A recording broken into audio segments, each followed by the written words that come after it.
Nous commencerons cette vidéo en apportant des informations mises à jour de dernière minute sur l'attaquant Joao Félix et Barcelone.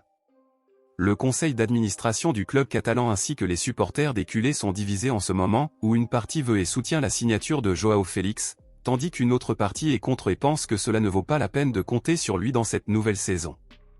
Barcelone a confirmé que Joao Félix est une option mais pas une priorité pour le club pour le moment, car le club a l'intention de résoudre d'abord la signature d'un attaquant de gauche et de Joao Cancelo.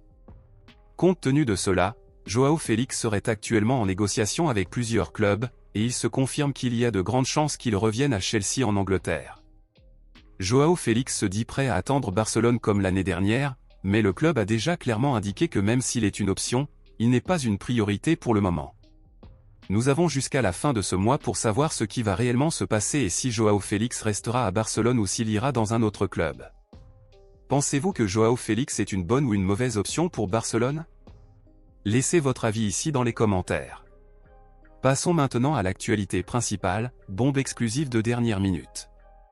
Après les dernières nouvelles concernant Nico Williams, Luis Diaz et Barcelone, où le club catalan en a assez du retard de Nico Williams et se concentre désormais sur Luis Diaz, les journaux espagnols confirment que Laporta et Deco ont invité le joueur à se rendre à Barcelone pour parler en personne.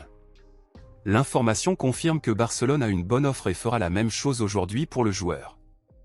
De nombreux supporters sont contre la signature de Luis Diaz et pensent que ce serait une perte d'argent puisque Rafinha répond aux besoins du club dans l'aile gauche. La saison dernière, Rafinha a marqué 10 buts et réalisé 11 passes décisives, tandis que Luis Diaz a marqué 12 buts et en a réalisé 5, avec Rafinha participant à 21 buts et Luis Diaz à seulement 17 buts.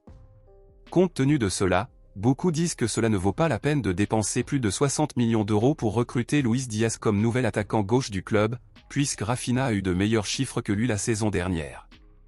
Alors, à votre avis, qui préféreriez-vous être l'ailier gauche de Barcelone pour cette nouvelle saison, Rafinha ou Luis Diaz? Dites-moi ici et je lirai votre commentaire. Je vous verrai dans la prochaine vidéo.